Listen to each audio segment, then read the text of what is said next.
23년 2학기 외대부고 시험 대비 마무리가 되었습니다. 그래서 시험 분석 이제 자료 이렇게 하나하나 정리하면서 한 해 마무리하도록 하겠습니다. 우선 내신을 수능처럼 진행하겠다는 이제 다짐, 그리고 좀 더 많이 노력을 하겠다라는 이제 목표 하에 23년 진행했는데, 좋은 성과 있는 학생들도 있을 거고, 혹은 본인이 이렇게 희망하지 않는 점수를 받은 학생들도 분명히 있을 거라 생각합니다. 함께 노력해준 모든 학부모님 혹은 학생들의 진심으로 감사하다는 인사 먼저 드리고요. 그리고 해당 분석 진행하면서 한 해 마무리하도록 하겠습니다. 첫 번째 보시면은 매번 그랬다시피 저는 이제 시험 유형 분석을 진행하는데, 문항 적중이나 혹은 문항 정답률에 대해서 정리를 하고 있으며, 제가 진행했던 이제 주간지 혹은 본 교재 테스트 직보를 기준으로 내용 정리하고 있다. 함께 도와주셨던 선생님들은 물리 한국어 선생님, 그리고 지구과학 김동희 선생님 외에 기타 조교들이 열심히 외대부고 시험 대비를 위해 노력했다라는 점 우선 말씀드리고 싶습니다. 첫 번째, 이번 2학기 기말고사의 경우에는 적중률 96.8% 이제 나왔고요. 23년 12월 8월 3시 30분 기준 재원생 총 34명의 성적을 취합해서 내용 분석했다는 점 일단 말씀드립니다. 이제 중간고사 대비 이제 전체 퍼센트가 약간 낮아졌죠. 대략 한 40% 혹은 30% 정도의 학생들이 이제 응답했는데, 아무래도 시험 기간이다 보니 이제 이렇게 응답률이 적지 않나라는 생각이 듭니다. 자, 보시면은 저는 이제 이번 시험 대비 때 총 1857문제를 이제 진행했습니다. 각 소단원별로 이렇게 좀 정리를 했는데, 왼쪽은 본 교재, 그리고 직부보 자료, 그리고 테스트는 이제 전체 취합해서 195문제 마지막으로 나갔고, 학교 필기 집중했다라는 점 말씀드립니다.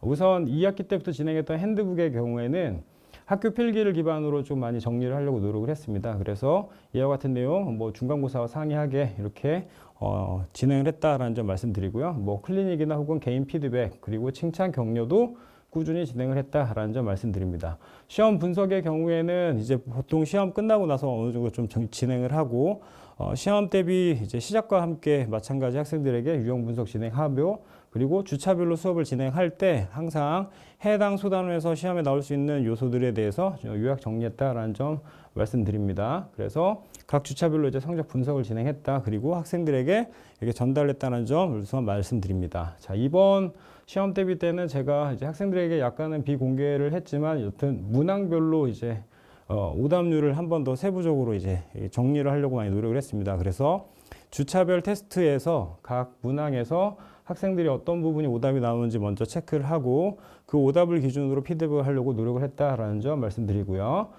시험 대비 마무리 이제 경우도 시험 직전 대략 한 4, 5일 전부터 이제 영상 전달하고, 혹은 이제 시험 대비에 관련되어 있는 문항이죠. 그쵸? 적중에 대한 내용들을 전달했다. 그래서 마찬가지 중간고사 거의 이제 동일하게 이렇게 진행을 했다라는 점 말씀드립니다. 우선 학생들의 이제 정답률이나 피드백을 이렇게 하나하나 좀 체크를 하려다 보니까 시간이 좀 많이 걸렸고, 학생별로 이제 오답 노트까지 좀 정리를 해보려고 했는데 여러 번 안 됐던 상황이며, 이후에 이제 조금 더 개선한 모습을 보여드리고자 노력하겠습니다. 자, 보시면 이제부터 시험 대비 이제 출제 경향에 대해서 분석하겠습니다. 현재 우리 학교의 경우에는 서술형 총 2문제를 포함해서 31문제 이렇게 출제가 되었고, 기존과는 다르게 고등학교 2학년, 3학년 해석이 가능한 혹은 자료 해석에 포커싱이 되는 수능형 문제가 굉장히 많이 출제되었다. 우선 2학기 중간고사 끝나고 나서 제가 시험 분석 진행할 때 아마도 2학기의 경우에는 그렇죠, 수능형으로 조금 이렇게 치우치지 않나, 혹은 자료 해석으로 많이 빠질 거다. 또 하나, 그림, 도표, 그래프에 대한 이제 무게감이 분명히 실릴 거라고 미리 말씀을 드렸는데, 좀 그런 경향성을 보였다라는 점 말씀드리고, 올해 이제 변별력을 위해서 나름 서술형 문항이 포함이 되어 있기 때문에 이전과는 조금 다르게 감점 요소에서 분명히 노력을 해야 된다라는 점 말씀드립니다. 전체 구성상 이제 난이도는 중상으로 보고 있고요. 그리고 영역별로 전체 밸런싱을 좀 많이 맞아 있는 상황인데, 특히 지구 환경 변화에 이제 총 10문제가 나왔죠. 그래서 나름 이제 생태계 파트 혹은 생명이나 혹은 지구과학 파트에 좀 많이 포지션이 되어 있지 않나라는 생각이 들고, 이전에도 말씀드렸다시피 중간고사는 거의 밸런싱이 맞아 있었죠. 그런데 발전과 지구 환경 파트, 즉 뭐 조력이나 풍력 발전과 관련되어 있는 다소 지엽적인 내용이라고 할 수 있죠. 그런 내용들이 포함되면서 물리의 난이도는 상대적으로 낮아졌고, 지구과학의 난이도가 굉장히 높아졌다라는 점 말씀드립니다.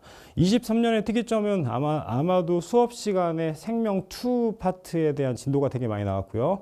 또 지구과학 원 파트도 수업 시간에 학교 수업 시간을 말씀드리는 겁니다. 되게 많이 집중이 되었습니다. 그래서 우리 학교의 경우에는 이제 수능을 준비하는 이제 모티브를 갖지 않나라는 생각이 들고 전체 문제 유형을 보시면 모식도와 그림에 해당되는 문제가 굉장히 많았다. 그리고 학교 기출 변형도 나름 다른 시험 대비 이렇게 많이 포함되어 있지 않나라는 생각을 합니다.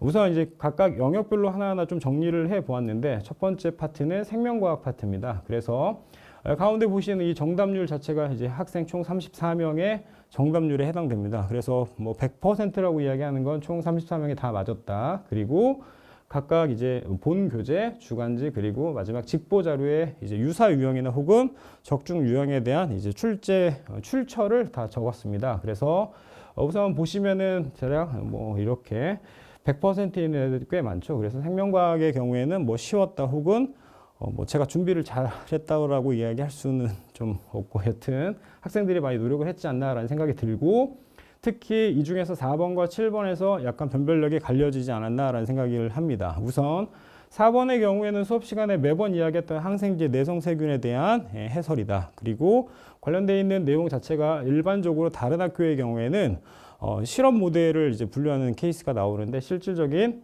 개념이나 혹은 관련되어 있는 정의가 나오지 않았나라는 생각이 들고요. 7번의 경우 생태계 생물적 다양성 마찬가지 출제 분명히 예상했고 거기에 대해서 많이 집중을 했는데 여기에서 약간 보기 혹은 학교 필기를 기준으로 약간 선지가 갈리지 않나 그러니까 학생들의 정답률 자체가 좀 갈리지 않나라는 생각을 하게 됩니다.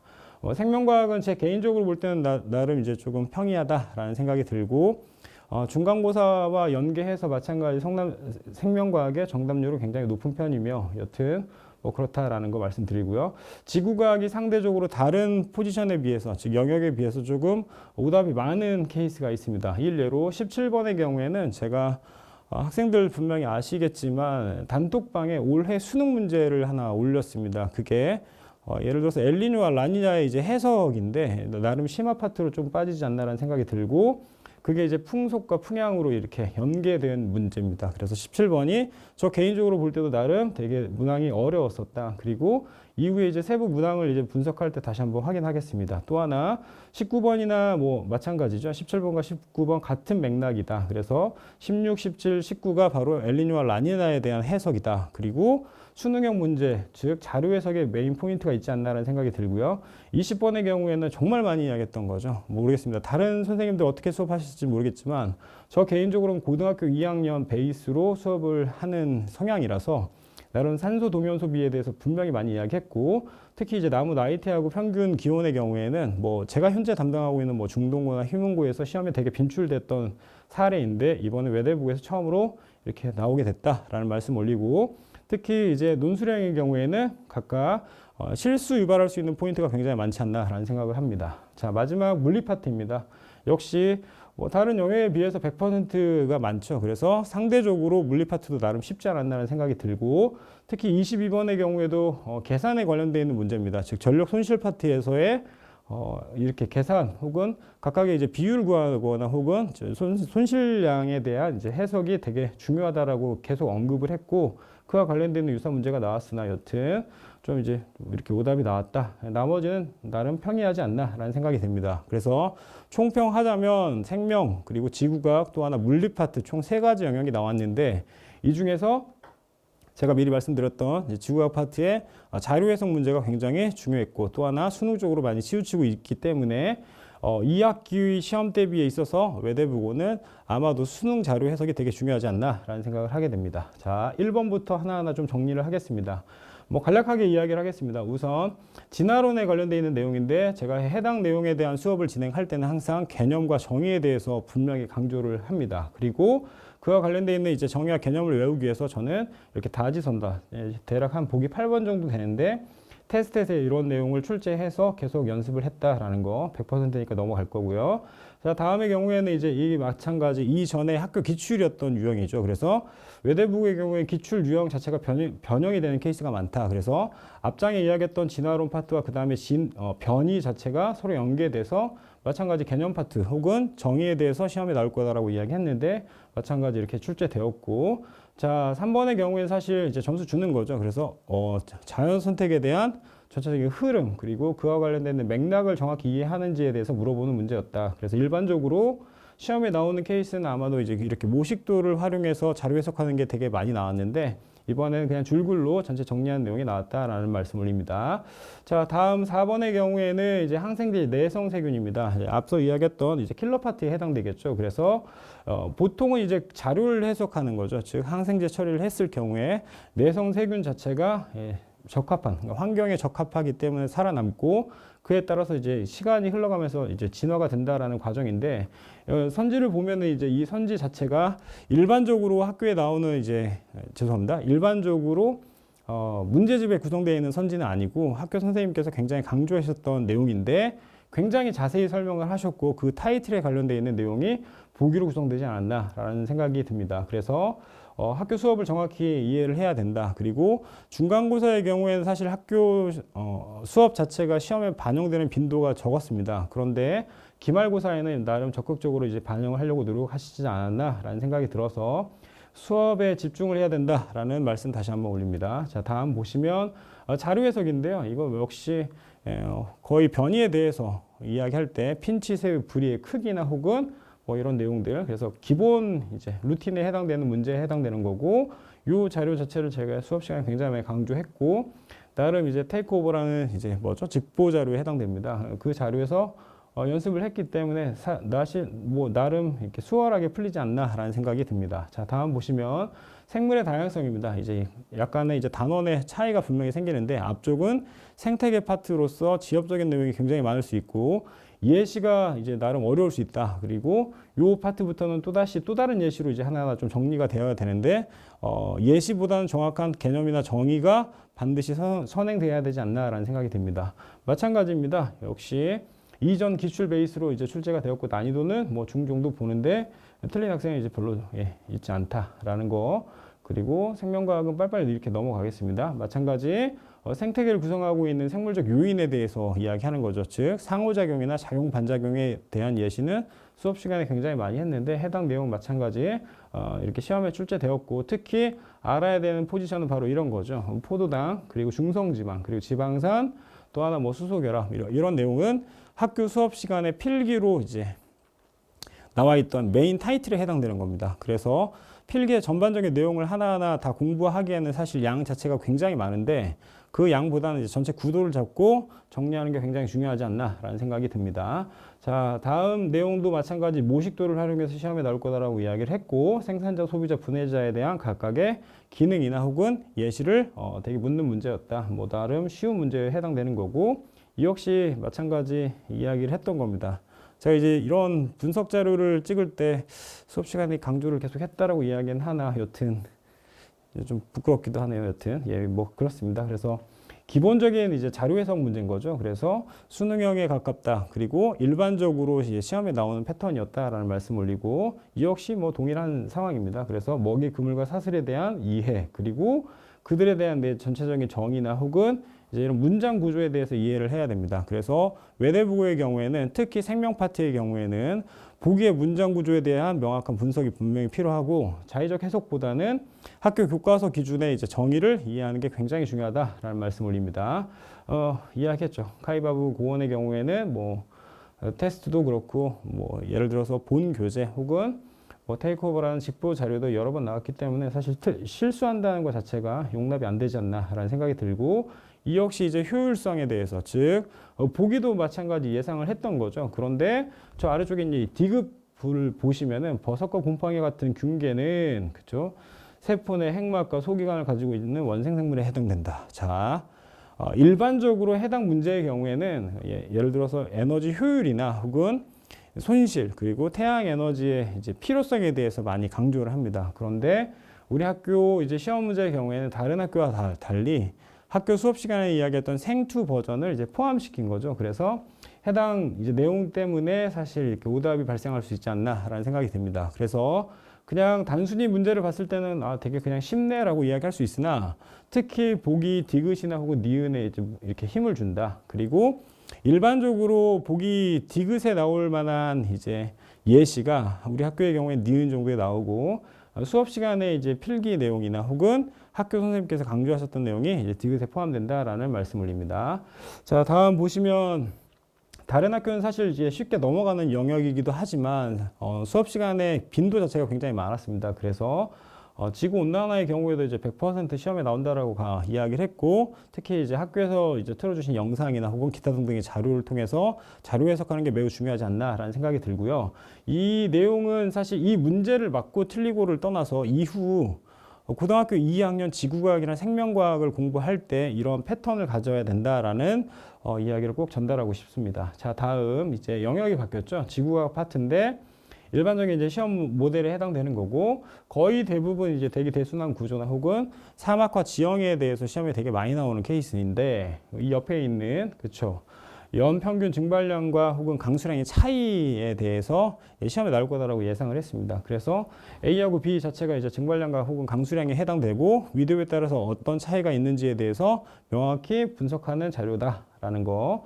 자, 이 자료가 이제 사실 논란의 그 자료인 거죠. 그러니까 학교 선생님께서 수업 시간에 예시로 드셨던 자료 두 가지가 있고, 그 자료에 대한 이제 정확한 해석이 이루어지지 않은 학생들이 굉장히 많았습니다. 그래서 학생들이 이제 이전에, 그러니까 대략 5차 교육과정에서 열수지라는 파트로 시험에 굉장히 빈번하게 나왔었는데 최근에는 많이 사라지는 경향성을 보였고, 그런데 우리 학교 수업 시간에 마찬가지 포함이 되어 있었습니다. 해서 수치를 계산하기보다 이제 이에 관련되어 있는 해석이 굉장히 중요하지 않나라는 생각을 하고서 여러 번 수업 시간에 반영을 했다. 그리고 끝까지 이제 사실 제가 올해 기말고사 가장 마지막까지 피드백했던 자료입니다. 보통 한 8명, 6명 정도가 한꺼번에 막 물어봤었던 내용인데, 이와 관련된 내용이 내년에도 분명히 출제 가능하지 않나라는 생각을 합니다.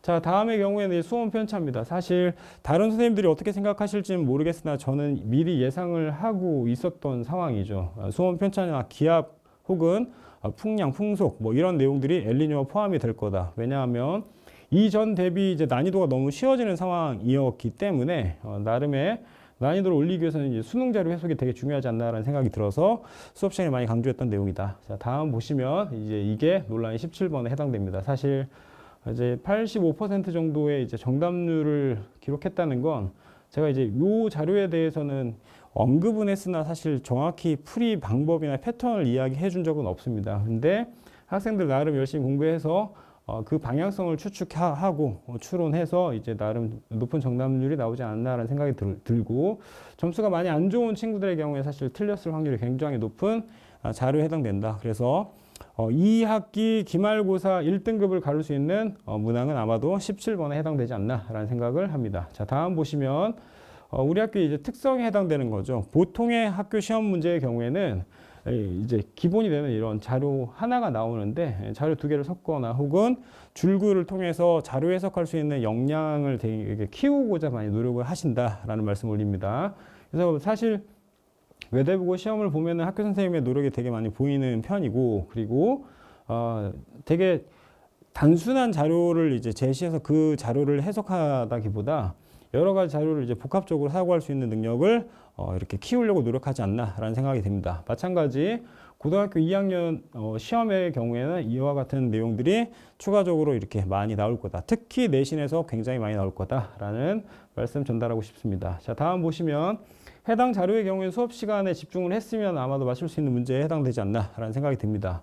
일반적으로 통과를 넘어서 사실 이제 고등학교 2학년 과정에 순환 모델에 해당됩니다. 그래서 거의 대부분 이제 사실 올해를 하나하나 좀 뒤돌아보면 1학기 중간고사 굉장히 쉬웠고요. 2학기 기말고사 어려웠었죠. 그리고 2학기 중간고사 나름 저 개인적으로 쉬웠다고 생각을 합니다. 그런데 2학기 기말도 또다시 이제 난이도 높아지는 거죠. 특히 수능형으로 이렇게 치우치고 있다라는 생각하고 있고, 자료 해석이 메인 포인트가 되지 않나. 그래서 아마 한 3년 전에 설명회를 진행할 때 항상 외쳤던 도표 그림 그래프, 그와 관련된 해석이 굉장히 중요하다. 그리고 고등학교 2학년 역시 이 흐름은 계속 연계될 거다라는 말씀 강조 올립니다. 자, 대멸종의 경우에는 이제 이게 공부하는 압박이 굉장히 심합니다. 중간고사 시험 범위로 끝났어야 될 파트이긴 하지만 학교 선생님께서 추가적으로 이제 시험 이렇게 범위 설정하셨고, 그리고 말씀드렸던 산소 동위원 소비, 그렇죠? 이런 게 이제 새로 나온 거죠. 그래서 사실 학원의 도움을 받지 않은 학생들의 경우에는 조금 힘들지 않았나라는 생각이 들고, 이 역시 마찬가지 킬러 유형에 해당되나 나름 우리 친구들은 좀 수월하게 넘어가지 않았나라는 생각이 듭니다. 그리고 저 개인적으로는 이제 이와 같은 유형을 사실 유출했습니다. 그러니까 대멸종 그래프를 통해서 이제 대륙의 이동이나 혹은 각각의 이제 환경 변화가 포커싱이 돼야 된다라고 계속 이야기를 했고, 그와 연계해서 산소 동위원 소비 수업을 진행을 많이 했는데, 여튼 이렇게 시험에 나와서 일단 감사하지 않나라는 생각이 듭니다. 자, 21번의 경우에는 제가 유일하게 출처를 찾지 못한 문항입니다. 그래서 보시면 이제 나무 나이테이고 마찬가지 각각이 이제 어떻게 껍질이 형성이 되는지, 그러니까 아마 내년을 예상한다면 저 개인적으로는 나무 나이테 혹은 빙하의 그 줄무늬라고 이야기하죠. 그들이 이제 기후 변화에 따라서 어떻게 달라지는지, 특히 고등학교 2학년 지구과학 파트에서도 마찬가지 그런 게 굉장히 중요하지 않나라는 생각이 듭니다. 그래서 앞서 거의 유사하죠. 이제 가하고 나 자료 단순히 하나만 나와도 되는데 사실 이 자료가 이제 합해보면 총 4개가 되는 거죠. 그래서 융합된 자료를 해석하는 능력이 굉장히 중요하다라는 말씀 전달하고 싶습니다. 자, 학생들이 나름 이제 킬러로 생각을 했던 문항인데 이게 조금 많이 아쉽죠. 네. 뭐 사실 보기가 계산에 포함되어 있는 것도 아니고, 그렇죠? 정확한 개념을 묻는 문제다. 그래서 다른 학교, 앞서 이야기했던 제가 현재 담당하고 있는 이 학교들의 경우에는 거의 대부분 다 계산식으로 뭔가 문항이 되고, 혹은 계산을 해서 이제 정확한 수치를 물어본다면 우리 학교의 경우에는 개념과 정의에 대해서 매우 집중을 해야 되지 않나라는 생각을 합니다. 자, 다음 보시면 이제 전력에 대한 이제 수송 방법이죠. 마찬가지 방금 이야기했던 그런 내용들의 연장선이지 않나라는 생각이 들고, 단순한 계산도 이제 이 정도면 사실 되게 수월한 편이죠. 그래서 보통의 경우에는 자료 주고서 한 2개 정도 이제 해석하게 하는데, 저도 3개에서 4개는 나오지 않나라는 생각이 들어서 보통 이렇게 한 3가지 정도 변전소에 공급되는 전력 혹은 손실 전력에 대한 계산이 시험에 출제되었다. 나름 학생들 잘 넘어가지 않았나. 저희가 생각했던 난이도보다는 사실 쉬운 거죠. 그리고 이 역시 너무 당연하죠. 그래서 얘는 EBS 자료입니다. 마찬가지 테스트에서도 계속 시험에 출제했고, 적어도 이 정도는 나오겠지라고 이제 생각을 했는데, 그냥 코일, 그러니까 1차 코일, 2차 코일, 즉 변압기 하나의 구조만 가지고 시험에 나왔기 때문에 학생들 나름 수월하게 넘어가지 않았나라는 생각을 합니다.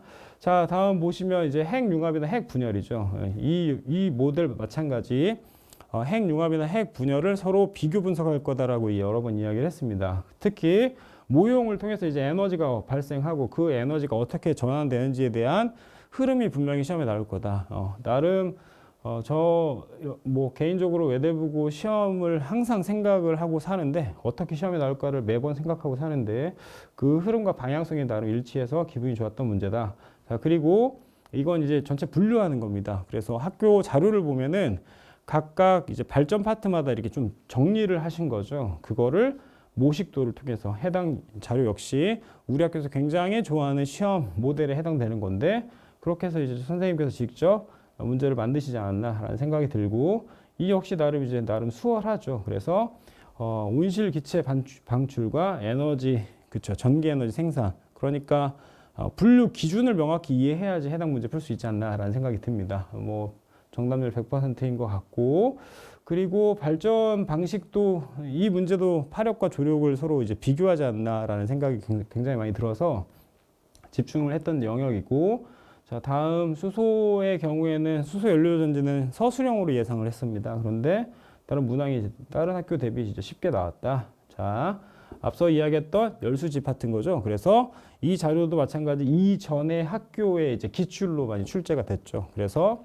제가 여러 번 테스트로 계속 진행을 했던 내용들 각각 이제 1번, 2번, 3번으로 나누어서 서로 상대 비교하는 내용이 시험에 나왔다. 그래서 전 범위를 봤을 때 지구과학에 굉장히 많은 무게가 이제 실리지 않나. 특히 열수지 파트, 그러니까 열평형이라고 이야기할 수 있죠. 그 내용이 우리 학교에서는 굉장히 중요하다. 자, 끝으로 송전선에 이제 관련되어 있는 내용, 손실 전력인 거죠. 관계식을 구성할 수 있어야 되고, 그 관계식 자체를 이제 문장 구조로 정리해야 되는데, 뭐 나름 수월하지 않았나라는 생각이 들고요. 사실 앞쪽은 트릭에 가깝습니다. 그러니까 되게 많은 지문의 글이 서술형 2번 가장 마지막 문제에 이제 출제되어서 시간의 압박을 느끼게 하지 않았나라는 생각이 들고, 앞쪽에 있는 내용 실수 없이 문제 풀었다면 수월하게 넘어갈 수 있는 문제였다라는 말씀 전달하고 싶습니다. 그래서 전체 내용을 정리하자면 본 교재, 그렇죠? 그리고 주간지, 마지막 직보까지 이와 같은 적중률을 보였다라는 점. 그리고 1등급의 경우에는 아마도 100점 예상하죠. 현재 저희 그러니까 12월 8일, 그쵸? 1시 30분이면 시험 끝나고 대략 한 두세 시간 이제 지난 후에 성적 취합해서 34명이었나요? 네, 이렇게 분석했는데 총 100점 4명 나오고 97점 이상 7명 나왔다. 수험 만족도는 이전에 이제 설문조사 했던 내용이니까 뭐 이 정도 나왔지 않나라는 생각이 듭니다. 뭐 여튼 그렇습니다. 그래서 저는 이제 이렇게 방학 때 수업을 할 건데 외대부고 생명과학의 경우에는 저 개인 연구소에서만 수업을 진행한다. 고등학교 2학년 수업은 이렇게가 전부다. 나머지는 거의 대부분 다 통과로 수능 과목이 되었기 때문에 이렇게 깔리지 않았나 생각이 듭니다. 자, 마무리하겠습니다. 23년 제게는 이제 가장 커다란 변화가 찾아온 시기인 것 같습니다. 외대부고 총 인원 뭐 모르겠습니다. 한 100명 이상의 학생들을 가리키면서 많은 무게감을 느꼈으며 그리고 뭐 이렇게 더 노력을 하려고 많이 노력을 하려고 계속 했는데 네, 뭐 말을 못 잇겠네요. 여튼 굉장히 감사하고 그리고 19기 학생들 모두 좋은 대학을 갔으면 바람이 있고 이후에도 필요한 곳에서 나름 도움이 되는 역할을 하고자 노력하겠습니다. 한 해 진심으로 감사합니다.